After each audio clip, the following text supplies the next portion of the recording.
Hello student, welcome to another session of hybrid chemistry. आज के session में हम लोग लॉन्ग फॉर्म पीरियोडिक टेबल को ब्लॉक वाइज स्टडी करने जा रहे हैं। मैंने पीछे एक वीडियो बनाया था जिसमें मैंने लॉन्ग फॉर्म पीरियोडिक टेबल को मेमोराइज करने का मैंने तरीका आपको बताया था। उन सारे तरीकों को हम आज भी डिस्कस करेंगे, बट आज का जो सेशन है इसमें हम ब्लॉक को थोड़े से डेप्थ में पढ़ेंगे और जो भी ब्लॉक में एलिमेंट्स हैं उनके एटॉमिक नंबर को हम कैसे याद करें विथ नेम, इसके भी मैं बहुत सारे ट्रिक्स बताने वाला हूँ। तो जैसा कि आपको पता है, सबसे पहला जो ब्लॉक होता है वो एस ब्लॉक होता है। आपको मालूम है जो सबसे पहला ब्लॉक होता है वो एस ब्लॉक होता है। मैं पूछूं what is S block elements, मतलब सिंपली अगर एक क्वेश्चन पूछूं what is S block elements, तो आपका आंसर होगा the elements which last electrons इंटर्स in S सब सेल। समझ में आ रहा है कि नहीं आ रहा है? मतलब कोई भी ऐसा एलिमेंट जिसका लास्ट इलेक्ट्रॉन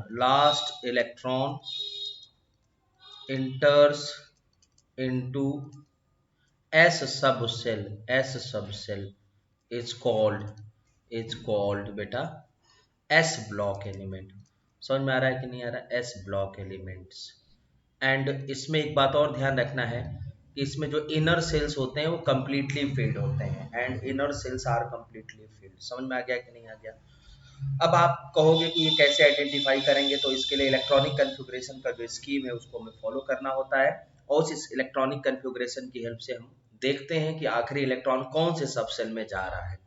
तो आपको तो नाम पता है, जैसे कि मैं बताऊं तो hydrogen, lithium, sodium, potassium, rubidium, caesium and francium, इतने एलिमेंट्स हैं एस ब्लॉक में।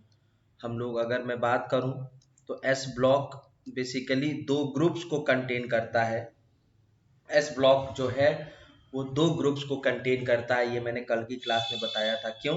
क्योंकि एस में दो इलेक्ट्रॉन्स भरे जा सकते हैं, या तो एस में एक इलेक्ट्रॉन भर दिया जाए, या एस में दो इलेक्ट्रॉन भर दें। तो आपको मालूम होगा एस में वन इलेक्ट्रॉन भरा गया तो फर्स्ट ग्रुप बनता है, एस में दूसरा इलेक्ट्रॉन भर दिया गया तो वो सेकेंड ग्रुप बनाता है। आपको ये बात समझ में आ जानी चाहिए। समझ में आ रहा है कि नहीं आ रहा है? सबसे पहले मैं कुछ बेसिक चीजों को बताना चाहूंगा एस ब्लॉक में। एस ब्लॉक में हाइड्रोजन को छोड़ दिया जाए तो सभी सॉफ्ट सॉलिड होते हैं, सभी सॉफ्ट सॉलिड होते हैं और हाईली रिएक्टिव होते हैं। और बेटा जी, हाईली रिएक्टिव होते हैं, हाईली रिएक्टिव होते हैं। हाईली रिएक्टिव का मतलब ये है कि ये तुरंत तुरंत बहुत ही कम समय में रिएक्शन कर जाते हैं। और मैं पूछूं कि ये हाईली रिएक्टिव क्यों होते हैं, एक क्वेश्चन ऐसा भी आता है, तो लिखोगे due to lower ionisation energy, due to lower ionisation energy. एक कंसेप्ट है आयोनाइजेशन एनर्जी का, उसके कम होने की वजह से ये इजीली रिएक्शन कर जाते हैं। बात सुन में आ रही कि नहीं आ रही? दूसरी बात, ये सभी मेटल होते हैं, ये सभी मेटल होते हैं, सबकी बैलेंसी फिक्स होता है, सबकी बैलेंसी फिक्स होता है। Valence shell electron, valence shell, अगर मैं इलेक्ट्रॉन की बात करूं तो इसमें सब में वन होते हैं। समझ में आ गया कि नहीं आ गया? तो ये इतनी छोटी इंफॉर्मेशन आपको और ध्यान रखना है। अब नाम की बात करें तो जैसा कि मैंने बताया, इसको ह बोलो, इसको लीना, हेलिना की, रब से फरियाद, रब से फरियाद, फरियाद, या हरीना की रूबी से फ्रेंडशिप। समझ में आ गया कि नहीं आ गया? अब सवाल आता है कि सर इसका एटॉमिक नंबर कैसे याद करें? हाउ टू लर्न क्या बेटा?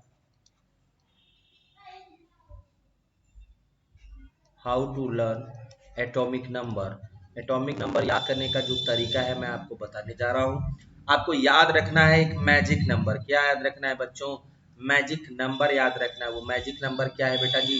वो है 2, 8, 8, 18, 18, 32 एंड 32। आपने देख लिया, ये नंबर आपको याद करना होगा। अब मैं लिखता हूँ, जैसे हाइड्रोजन है, लिथियम है, सोडियम है, पोटेशियम है, रुबिडियम है, सीजियम है एंड फ्रांसियम है। देखो हाइड्रोजन का एटॉमिक नंबर वेल नोन पता है हमको कि 1 होता है। यहाँ पे +2 करो, यहाँ पे प्लस जो 8 है वो करो, यहाँ +8 करो, यहाँ +18 करो, यहाँ पे +18 करो, यहाँ पे +32 करो और यहाँ पे +32 करो। You will find the atomic number of these elements when by adding। देखोगे 2 + 1 3 होता है, 3 होगा लिथियम का। 8 + 3 11 होता है, वो होगा सोडियम का। 8 + 11 19 वो होगा पोटेशियम का। 19 + 18 आप देख सकते हो 37 होता है जो कि रुबिडियम का होगा। 37 + 18 that is 55 that will be caesium and 55 + 32 87 ये होगा फ्रेंसियम का। अगर आपसे इसके आगे का भी पूछा जाए तो वो होता है 87 + 32 दैट इज 119। 119 रिसेंटली मैं बता दूं जेई में लगातार 20 में 2021 में अभी पूछा गया था, रिसेंटली 2019 में भी पूछा गया है। लगातार इसको पूछा गया है कि ये किन से ग्रुप से बिलोंग करता है। तो आप आंसर बताओगे फर्स्ट ग्रुप। कौन से ग्रुप बेटा? Group number 4। समझ में आ गया कि नहीं आ गया मेरे प्यारे बच्चों? आप लोगों को समझ में आ रहा होगा। इस ग्रुप में हाइड्रोजन एक गैस है। हाइड्रोजन क्या है बेटा? हाइड्रोजन क्या है बेटा? गैस है। बाकी सब क्या है? सॉफ्ट सॉलिड है। बहुत ज्यादा रिएक्टिव है। बहुत ज्यादा रिएक्टिव होने के पीछे का जो वजह है, इनका आयोनाइजेशन एनर्जी बहुत ही कम होता है, जिसकी वजह से इनकी क्या होती है बेटा? रिएक्टिविटी ज्यादा होती है। अब मैं पूछूं आयोनाइजेशन एनर्जी क्या होती है, तो आयोनाइजेशन एनर्जी वो एनर्जी होती है जिसको पाके कोई भी एलिमेंट आयोनाइज हो जाता है। मतलब कोई M है, अगर M+ में चला जाए तो बोलते हैं कि इसको एक आयोनाइजेशन एनर्जी दी गई, और M+ में जाएगा मतलब एक इलेक्ट्रॉन को बाहर निकालेगा। तो आयोनाइजेशन एनर्जी की अगर हम डेफिनेशन की बात करेंगे तो बोलेंगे that energy which is required to ionise the क्या बेटा? Any metal. समझ में आ गया कि नहीं आ गया? अब कैसे होगा ये? भाई किसी भी मेटल के पास जो आउटर मोस्ट में इलेक्ट्रॉन्स हैं उनको बाहर फेंकने में जो एनर्जी लगे उसको भी हम आयोनाइजेशन एनर्जी कहेंगे। क्योंकि इलेक्ट्रॉन्स को इसमें फेंकने में एनर्जी बहुत ही कम लगता है, इसलिए हाईली रिएक्टिव होते हैं, या हम कहते हैं इनकी आयोनाइजेशन एनर्जी बहुत ही कम है। अब इनकी हाईली रिएक्टिविटी होने की वजह से इनको हम सॉल्वेटेड फॉर्म में रखते हैं। सॉल्वेटेड फॉर्म में रखते हैं बेटा, या हम इनको किसी वैक्सीन में रखते हैं, किसी वैक्स में रखते हैं। जैसे हम बात करें, कह सकते हैं हम लोग कि इनको हम लोग बहुत सारे को किरोसिन में रखते हैं। किरोसिन में रखते हैं किनको किनको रखते हैं? लिथियम को छोड़ के जितने हैं सबको हम किरोसिन में रखते हैं। और लिथियम को हम पैराफिन में रखते हैं। पैराफिन में रखते हैं। बात सुन रही? पैराफिन में क्यों रखते हैं ये जब हम ब्लॉक केमिस्ट्री डेप्थ में पढ़ेंगे वहां डिस्कस किया जाता है। बात सुन रही कि नहीं आ रही? एक जो फ्रेंसियम है, एक जो फ्रेंसियम है वो रेडियो एक्टिव है। फ्रेंसियम रेडियो एक्टिव है। बोलिए आपको क्लियर हो गया कि नहीं हो गया? एस ब्लॉक की सारी इंफॉर्मेशन मैंने क्लियर कर दिया। एक आखिरी में एक टर्म मैं और ऐड करूंगा, इसकी general electronic configuration. General electronic electronic configuration की मैं बात करूंगा। तो कन्फिगरेशन में आप लोग बोलते हैं क्या बेटा? आईजी। आईजी का मतलब कोई भी होता है इनर्ट गैस। क्या बेटा? NS1 या 2। NS1 या 2। 1 या 2 से क्या मतलब? या तो इसमें एक इलेक्ट्रॉन भर सकते हैं या 2। मतलब IG अगर NS1 करेंगे तो ग्रुप नंबर 1 होगा।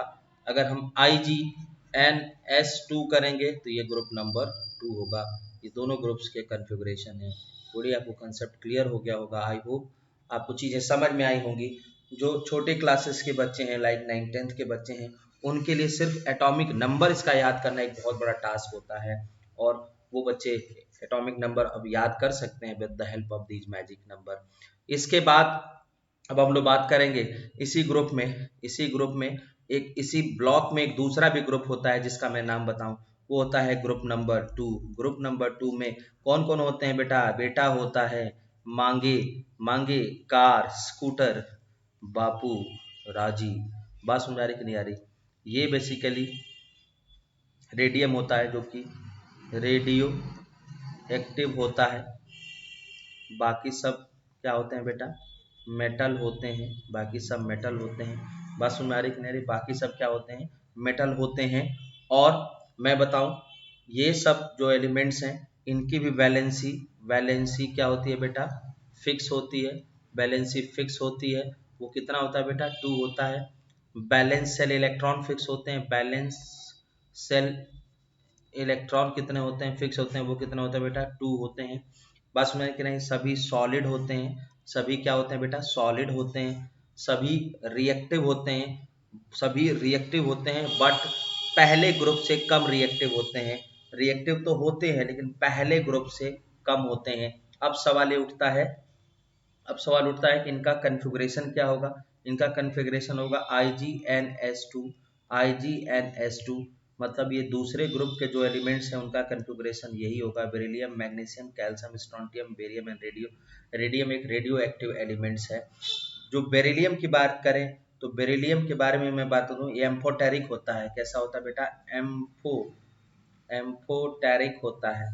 एम्फोटेरिक होता है, एम्फोटेरिक का मतलब होता है जो एसिड और बेस दोनों के साथ रिएक्शन करें।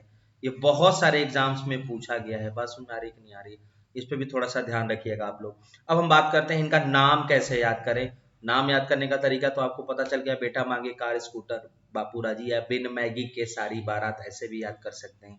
नेक्स्ट जो क्वेश्चन है, how to learn atomic number. आप देखिए, beryllium, magnesium, calcium, strontium, barium and radium होता है ना बेटा। आप देखो, इसके ऊपर 2 ऐड कर रहे थे तो यहाँ पे क्या ऐड करोगे, आपको पता ही है, पीछे वाले चीजों से इंस्पायर्ड है ये, +8 करेंगे, +8 करेंगे, +18 करेंगे, +18 करेंगे, +32 करेंगे, +32 करेंगे। अब आपने क्या देखा यहाँ पे कि बेरिलियम लिथियम के बाद होता था 4 + 8 कितना, 12, 12 + 8 कितना, 20, 20 + 18 कितना, बोलो बेटा 37, 38, 38 + 30, 32 कितना, बोलो 56, 56 + 32 कितना, 56 + 32 कितना होता, बोलो 88, 88 + 32 कितना होगा, 120। मैं फिर से रिपीट करूंगा, ये जो क्वेश्चन है ये भी जेई और नीट में पूछा जा चुका है। तो आपको याद रखना होगा कि 120 एटॉमिक नंबर वाला जो एलिमेंट होगा, एट नॉट डिस्कवर, मतलब अभी तक डिस्कवर नहीं हुआ, बट फ्यूचर में अगर डिस्कवर होता है तो कौन से ग्रुप में आएगा, बोलोगे ग्रुप नंबर 2 होगा। बोलिए सबको ये बातें समझ में आ गई कि नहीं। तो आज का सेशन हम लोग यहीं पे कंप्लीट करेंगे। एस ब्लॉक के एलिमेंट्स के नाम याद करने का तरीका, एटॉमिक नंबर याद करने का तरीका और कुछ छोटी मोटी बेसिक इंफॉर्मेशन मैंने आज के सेशन में आपको दिया। आई होप आपको अच्छा लगा होगा। अगर वीडियो अच्छा लगता है तो थोड़े से लाइक शेयर सब्सक्राइब जरूर करें। ठीक है बेटा, चलो, thank you, thanks a lot.